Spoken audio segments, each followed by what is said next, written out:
तो hello friends, NDA UPSC की latest live stream में आपका स्वागत है। तो दोस्तों, आज हम बात करने वाले हैं ज्योग्राफी की फर्स्ट क्लासेज। यानी ज्योग्राफी को हिंदी में कहते हैं भूगोल। क्या कहते हैं? भूगोल। और इंग्लिश वर्ड होता है इसका जियोग्राफी। जियोग्राफी या ज्योग्राफी, तो इसे इंग्लिश में यही वर्ड दिया जाता है, ज्योग्राफी। ये आपकी रहेगी फर्स्ट क्लासेज, बोले तो पार्ट 1। तो आज हम बात करेंगे इंट्रोडक्शन के बारे में कि ज्योग्राफी होती क्या है और जियोग्राफी शब्द किस किस से मिलकर बना है। ठीक है, तो ये आपकी फर्स्ट क्लासेज है। आज हम बात करेंगे इंट्रोडक्शन की, बोले तो परिचय। परिचय, इंट्रोडक्शन। इंट्रोडक्शन को हिंदी में कहते हैं परिचय। ओके। अब देखो, भूगोल होता क्या है। भूगोल हमारे दो शब्दों से मिलकर बना है। पहला शब्द है ज्योग्राफी, बोले तो जियो, और सेकंड शब्द है ग्राफी। ग्राफी, जियो का अर्थ होता है पृथ्वी, बोले तो अर्थ। ग्राफी का मतलब होता है स्टडी, बोले तो पृथ्वी की स्टडी करना।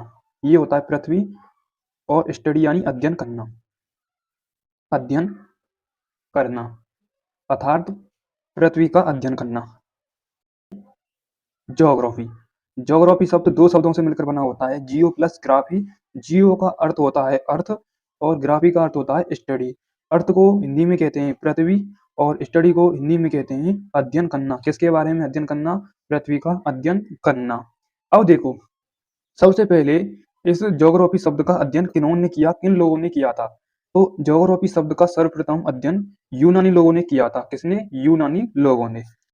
रूप के साथ सत्य है कि सबसे पहले यूनानी लोग ही आए थे पृथ्वी पर, और मतलब पृथ्वी पर ज्योग्राफी के बारे में यूनानी लोगों ने ही क्या किया था? ज्योग्राफी की स्टडी की और उसका अध्ययन किया। जब हमारी विकसित हो पाई ज्योग्राफी पूरी, जिसमें प्लूटो, पठार, माउंट, उसके बाद रेनफॉल, वाटरफॉल, उसके बाद ग्रह, प्लेनेट, उपग्रह, सैटेलाइट, उन सभी के बारे में, मतलब ज्योग्राफी के बारे में हमें यही पढ़ना है। और यूनानी लोगों ने ही हमें भूगोल का सबसे पहले अध्ययन देखने को मिलता है।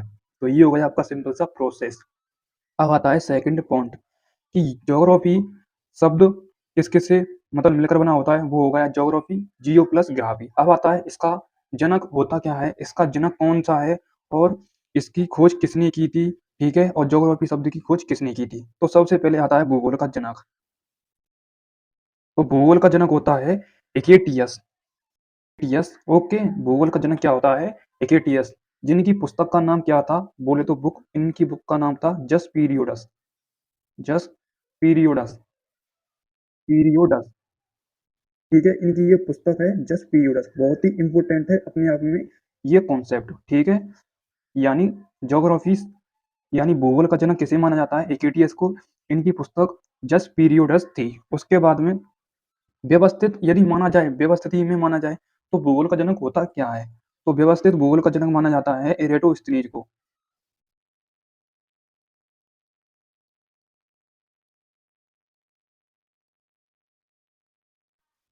व्यवस्थित भूगोल का जनक माना जाता है एरेटोस्थनीज को। ठीक है, एरेटोस्थनीज को। इनकी पुस्तक क्या नाम क्या था? भूगोल, बोले तो ज्योग्राफी। भूगोल, बोले तो ज्योग्राफी। ओके, यहाँ तक क्लियर?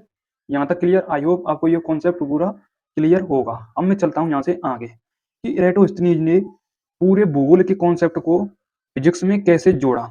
और एरेटोस्थनीज ने ही पृथ्वी की सरकमफेरेंस का अध्ययन किया। सरकमफेरेंस को हिंदी में कहते हैं परिधि। ओके, अब है आपका नेक्स्ट पॉइंट। तो सबसे पहले एरेटोस्थनीज ने, हमारी पृथ्वी क्या होती है? गोल होती है, बल्कि ये गोल होती नहीं है, ये होती है चपटी। चपटी। ओके, चपटी होती है। और ये अपनी अक्ष पर कितनी झुकी हुई है? 23.5 डिग्री एंगल पर क्या हुई है? झुकी हुई है। ठीक है, 23.5 डिग्री एंगल पर क्या हुई है? झुकी हुई है। और इसकी पूरी परिधि का अध्ययन, परिधि का अध्ययन किसने किया? पूरी परिधि का अध्ययन किया था हमारे एरेटोस्थनीज भाई साहब ने, जिनकी पुस्तक क्या थी? ज्योग्राफी, एरेटोस्थनीज। ओके, तो यहाँ तक क्लियर? स्थनीज। तो ठीक है, उसके बाद भूगोल के कॉन्सेप्ट को भौतिकी में इन्हीं ने, मतलब भूगोल के कॉन्सेप्ट को भौतिकी में इन्हीं भाई साहब ने जोड़ा था। अब देखो, इसका रिलेशन मतलब भूगोल से भौतिकी का रिलेशन क्या है। अब देखो, भूगोल में सबसे पहले हमें बल पढ़ना होता है, फोर्स के बारे में पढ़ना होता है, ताप के बारे में पढ़ना होता है, और दाब के बारे में भी पढ़ना होता है। और हमें फिजिक्स में भी ये भी सारी क्वांटिटी पढ़नी होती है, फोर्स, टेम्परेचर और प्रेशर। इसलिए भूगोल को यानी ज्योग्राफी को फिजिक्स में एराटोस्थेनीज ने जोड़ा था। किसको? भौतिकी को। भौतिकी को इन्होंने जोड़ा था किसमें? भूगोल में।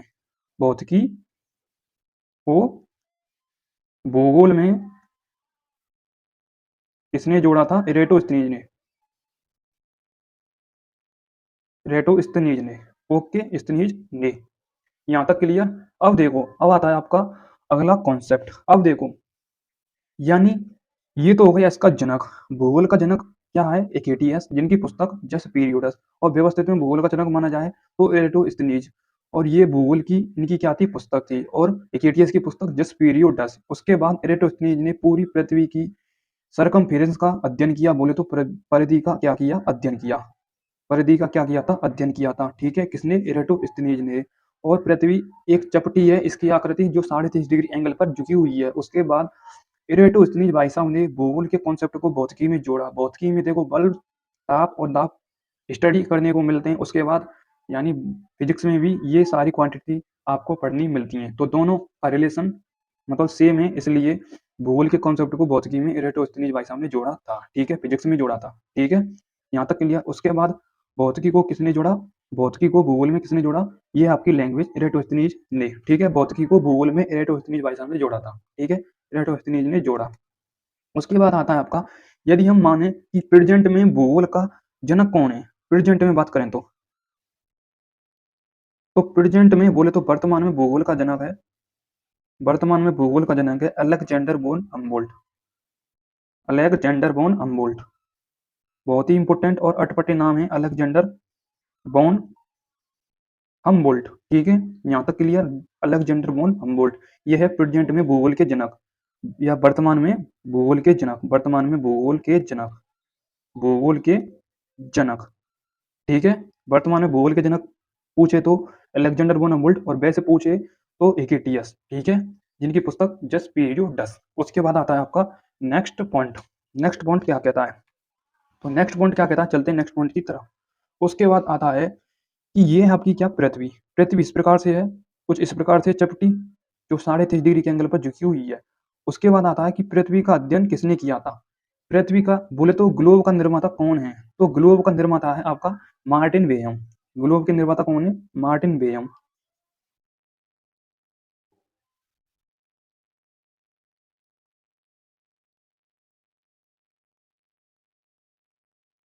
ग्लोब के निर्माता कौन है? मार्टिन बेयम। बहुत ही इंपॉर्टेंट फैक्ट लिखा रहा हूँ। उसके बाद आता है मानचित्र यानी वर्ल्ड मैप के निर्माता कौन है? वर्ल्ड मैप के, वर्ल्ड मैप के निर्माता कौन है? तो ये है क्या? मानचित्र एनेक्सीमेंडर। अनेक्सीमेंडर। अनेक्सीमेंडर। अब देखो कैसे रिलेट कर सकते हैं आप ग्लोब। अब देखो, वर्ल्ड मैप के निर्माता कौन है? अनेक्सीमेंडर। वर्ल्ड यानी अनेक्सीमेंडर। उसके बाद ग्लोब के निर्माता कौन है? मार्टिन बेयम। अब आपको रिलेट कैसे करना है ये देखो। अब देखो, यदि वर्ल्ड मैप आ जाए, मानचित्र आ जाए, मानचित्र आ जाए, तो वहां पर मार्टिन बेयम सेम सेम राशि नहीं आनी चाहिए। सेम सेम मतलब माँ से ये शुरू हो रहा है, माँ से ये शुरू हो रहा है, तो ये सेम नहीं होना चाहिए। बल्कि माँ से ये शुरू हो रहा है और आ से ये शुरू हो रहा है, तो मानचित्र यानी अनेक्सीमेंडर।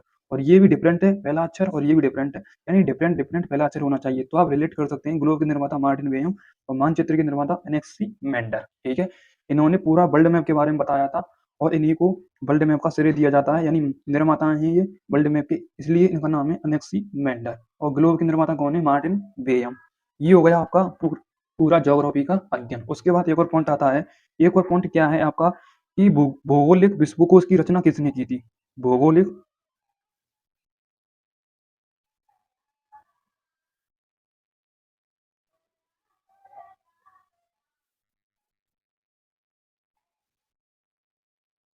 तो भौगोलिक विश्वकोश की रचना किसने की थी? वो की थी स्ट्रामो ने। स्ट्रामो ने। स्ट्रामो ने। ठीक है, बहुत ही इंपॉर्टेंट है स्ट्रामो ने। ठीक है, उसके बाद एक और पॉइंट आता है कि विकासवाद का सिद्धांत किसने दिया था? विकासवाद का सिद्धांत किसने दिया था? प्रेजेंट में बात कर रहा हूँ, विकासवाद का सिद्धांत डार्विन भाई साहब ने दिया था।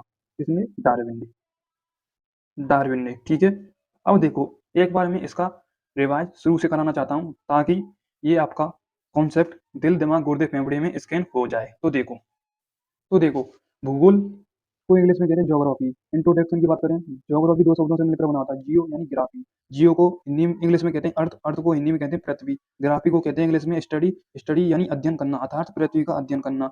उसके बाद यूनानी लोगों ने सर्वप्रथम भूगोल का क्या किया था, अध्ययन किया था। उसके बाद भूगोल का जनक हिकैटियस को माना जाता है, जिनकी पुस्तक क्या थी, जस्ट पीरियोडस। उसके बाद व्यवस्थित भूगोल का जनक माना जाए तो इरेटोस्थनीज, इनकी पुस्तक क्या थी, ज्योग्राफी, बोले तो भूगोल। उसके बाद क्या आता है आपका कि पृथ्वी का अध्ययन सर्वप्रथम किसने किया था, तो वो इरेटोस्थनीज भाई साहब ने किया था। और पृथ्वी क्या है, चपटी है, बल्कि गोलाकार नहीं है, जो कि 23.5 डिग्री एंगल पर झुकी हुई है।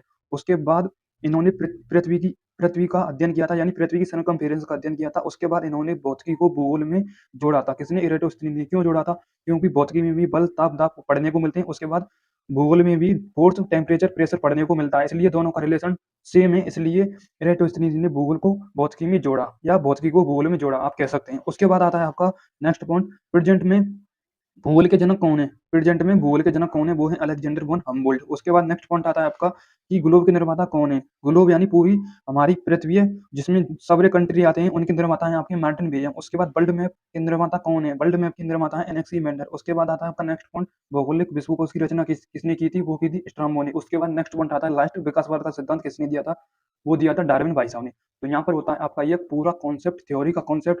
आप इसका एक बार मतलब स्क्रीनशॉट भी ले सकते हैं पूरी तरह से इस प्रकार से, ठीक है। तो आई होप आपको ये वीडियो पसंद आए तो एक छोटा सा कमेंट करें, ताकि मुझे मोटिवेशन मिले। तब तक के लिए मिलते हैं हम नेक्स्ट वीडियो के साथ।